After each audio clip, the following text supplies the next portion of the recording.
Good evening and salutations, my GH fans. Taggart is going through it. And I mean like 11 in the morning, drunk going through it. And my whole thing is watching this scene with Jordan and Taggart. I'm just like, why is it Jordan's job to essentially clean up her mess? Portia asked Jordan, oh, could you sit there and check on Taggart for me? No. You're the one that sat there and caused this. Why don't you go over there and sit there and check on Taggart? Why does it have to be Jordan's job to sit there and to essentially fix what you broke? My dude is literally sitting there just falling apart, trying to be strong and brave for Trina. And the one thing that he said irked me about Portia when he blamed himself for working too much.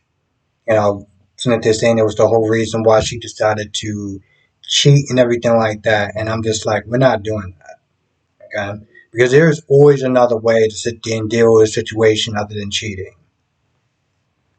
And the fact that he was so willing to sit there and move past that, but he still blamed himself, just bothers me on so many levels. Now, going into Sasha and Gladys scene, Gladys don't want to end the guardianship.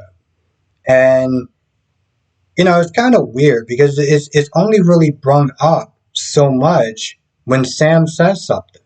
When Sam is like, you almost sound like you don't want the guardianship at the end. And she's all like really mad and angry and everything like that. Like she's like, oh, like, how could you say something like that? Of course I do. And I guess, my whole thing about Gladys bothers me because, I've met way too many Gladyses in my life. And so seeing how she's acting, how she's behaving, and trying to play the victim, it definitely irks me, right? How even when they're talking about Cody, because she's talking about the home shopping network or whatever, and Sasha was like, well, Cody was there, he really stepped up and everything. And, she's sitting there talking bad about Cody, and, Sam comes in there. Sam's like, no, she's right. Like, Cody really stepped up for her and really helped her out the jam or whatever. And so she's sitting there trying to badmouth him, and she's just looking hella stupid, right? You ever just have somebody start talking and you just get this secondhand embarrassment where it's just like, please stop talking, please stop talking. That's what it was like watching her try to badmouth Cody in front of those three. So the doctor comes in later on, and it's like, meeting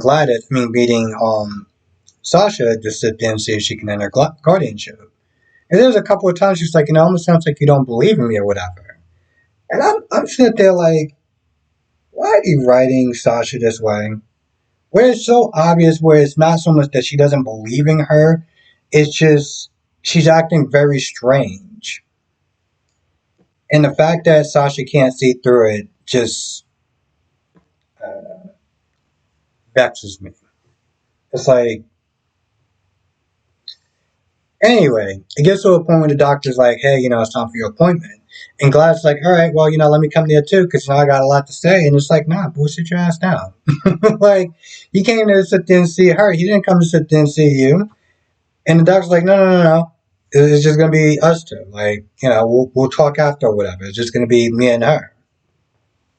So they have their little session or whatever. And then afterwards, it turns out that the doctor is one of her old poker buddies from the Savoy.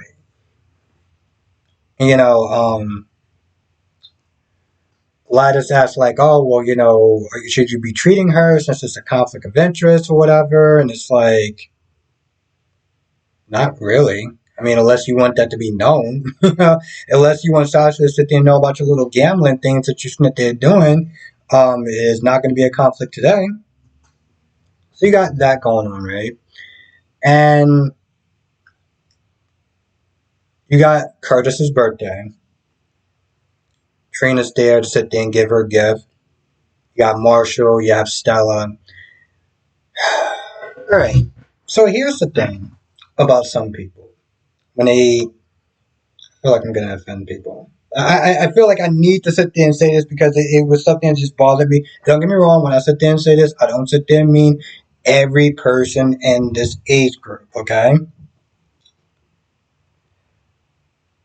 Some people will sit there and say things and they don't really understand the impact of what they're saying.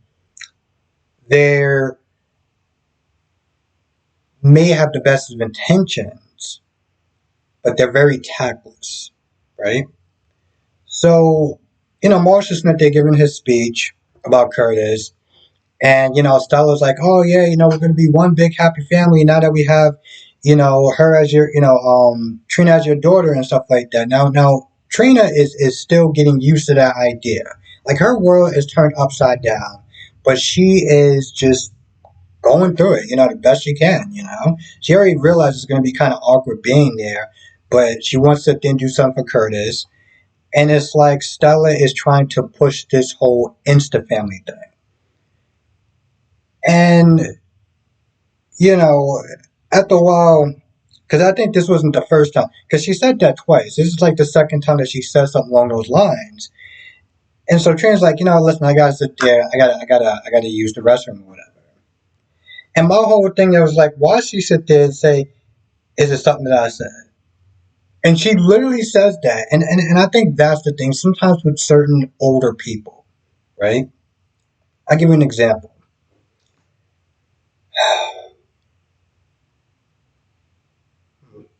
I'll give you an example, and I feel like in this way I kind of have to open up a vein a little bit, but I'll give you this example, right? So Mother's Day come around, and I had this woman that she was a little bit older. She's like, oh, just thank your mother, whatever. She raised a good son, right? Very innocent thing to say. Now I'm in a much better place than I was years ago, right? But let's just sit there and say I wasn't in a good place. Now, although she might have actually meant well, it's one of those things where it's like you don't bring up someone's parents or anything like that because you don't know if they're dealing with trauma or anything like that. And I don't want to sit there and say it was a very vapid comment, but it's just something in hindsight she really didn't sit there and think of. In a lot of ways, I say that because that's how Stella was sitting there thinking. She was just like, oh, Insta family this, Insta family that. I'm so glad that we're family. And Marshall later pulls her, Marshall sits there and talks to her. And it's like, listen, she's still getting used to the idea. She's still getting used to the idea. And she's like, oh, it dawns on her a little bit afterwards. And again, I'm not just saying that about every person that's of a certain age, but sometimes with some people, they'll sit there and say things and not realize the ramifications of what they say until after they say it. And they just think that it's just like if I would have flipped out, right? Then that person would have stood there and looked at me like I don't understand. I was just trying to, and it's like, but you didn't really get what you said because you didn't really think before you opened up your mouth. Um. Anyway, eventually, Trina does come back, and she gives him the gift, which is like this portrait that's made out of I don't know macaroni and cheese or something. Anyway, they take a photo. And I thought about that, and I'm like, Taggart's already sitting there going through it, and I'm just like, man, this is going to suck. Like this is going to straight up suck. Now the thing about this hospital scene with Olivia and Brooklyn, and Carly gets there. Carly's sitting there just wondering, like, should I even be here? Because she's giving her that look like why are you here, whatever. There's something about this scene that I guess maybe didn't really have a high impact on me. So she's not there crying, right? I feel like, I'm gonna go get some water. Hold on. So this scene just didn't really work for me in a lot of ways. Olivia's crying or whatever. She's praying over her rosemary. Carly comes in and TJ's sitting there talking about Ned possibly needing surgery and stuff. Now she's out of it, right? And at first, Chloe was going to leave, but Olivia was like, no, you need to stay. I want you to stay. They start talking afterwards, and Carly said something. Um, like, this is another one of those insert foot in mouth situations when she was like, oh, well, Drew would sit there and save anyone. And I'm like, she tried to backtrack and like, no, that's not what I meant. And it was like, you do realize that her husband's in the hospital fighting for his life. She doesn't even know if her husband's going to really wake up. And that's what's come out your mouth? So after a while, Dante and Sam get there, and, Carly leaves. And long story short, TJ comes in there. It's like, nope, he's going to be fine. Well, I mean, he doesn't sit there and say he's going to be fine. Well, they're not going to need surgery. So, they play like the happy music, and Olivia hugs TJ. But I guess for me, the reason why it didn't really do anything for me in this whole scenario is that it's like, maybe if I was just watching this one show, right, and I didn't have an internet or anything like that, maybe I might have been a little bit more suspenseful. But because I watched all four of the shows, it's like, he's going to be fine. I'm not really worried. I've seen him play Justin in Days of Our Lives. It's like, it just, I guess when you start watching, when you watch like all four soap operas, you realize certain actors on another show, it's just it kind of takes away a little bit, you know? So you got that going on. Oh yeah, Brooklyn was there. She didn't really do much of anything.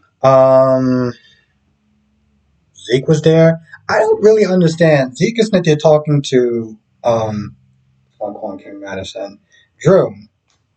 And for some odd reason, he still wants that option on the table of him throwing himself on a sword to save Carly, so she can be with her kids, but somehow he won't be with his daughter. Just saying that he has this ace up his sleeve. And, eventually he talks to Carly. They're talking about the situation as far as, him having something on Tracy, but it's not going to matter though. Like, I don't, they're talking about this, like, he's still very hopeful. I guess he just assumes that eventually Ned is going to wake up and he can sit there and lord that over her head. But I'm like, it's not even a guarantee. First of all, if he wakes up, he may wake up and have no idea what's going on. He may not even know who his daughter is. Like, I feel like it's such a stupid plan that he has. It's just like, the hell? Something else. When Portia was sitting there talking to Curtis about, like, where are we? Like, I feel like we're not really moving forward or anything like that. And it's like, what are you talking about? He moved back into the house. Yes, he's in the guest room or whatever, but he moved back into the house. I'm like, unless y'all plan on doing like couples therapy or something like that, I don't really understand. Like, what do you mean? Like, where are you? Like, it wasn't even that long ago that he just moved back into the house. Like, what do you like? What do you think this relationship should be at after you lied to this man for like 2 years? The fact that he's actually back into your house and this dude is usually a ship jumper, as I always sit there and say, anyone just take your blessings where you can get it. Now Jordan, I don't understand why Jordan needs to sit there and talk to Zeke so bad as far as Portia being his sister. It's like, why does that even? I don't really understand like why it's such this urgency, you know. And she's sitting there checking her phone or whatever, like, oh, he didn't call me, he didn't text me. Come on, Zeke, get back to me. I'm like, I don't understand the urgency of it, you know. So whatever when they do finally talk, hopefully it better be a good conversation. It better be one of those. Oh, I can totally see why you were sitting there checking your phone about 20 something times. I mean, this conversation clearly couldn't wait. Somehow I have a feeling that GH is going to disappoint me. Feel it. I feel like that's about it. I can't really think of anything else to wind up happening. So yeah, I'm gonna sit there and get ready to go. But before I go, that, just because I said in the other two, I figured I should sit there and say it in this one. So we are at 51 members. We actually, and I sit there and says as a team effort, we actually um beaten the goal of 50. So that is definitely awesome. If you're not a member, definitely join. Um, our weekend, our weekend live streams, it's just a different vibe. It's a different energy. Not that I don't love the regular live streams, but it's a different energy. So if you're not a member, definitely join. Yeah, but I want to sit there and thank everyone for just that team effort of getting there, because that is it took me like a literally good 45 minutes before I went to sleep, because I went to go and like check, and I was just like, I just had a lot of energy. So, but I want to thank everyone. I want to thank everyone for real. Like, that is amazing. And like I always sit there and say, I probably did forget something. I feel like I forgot something. I don't know what, but I felt like I forgot something. Um, Anyway, if I did, please come to the live stream tonight. We'll be sitting there talking about all of them. General Hospital, Days of Our Lives, Young and the Restless, and Bold and the Beautiful. I always have this nagging feel like I'm forgetting something, and there's only four left. So, yeah. I don't know. Maybe we'll sit there and get that Pine Valley thing going at some point. Um, that ever happens. Anyway, with that being said, I'm going to go. I want to thank you for watching. Stay safe, and I will see you in the next video.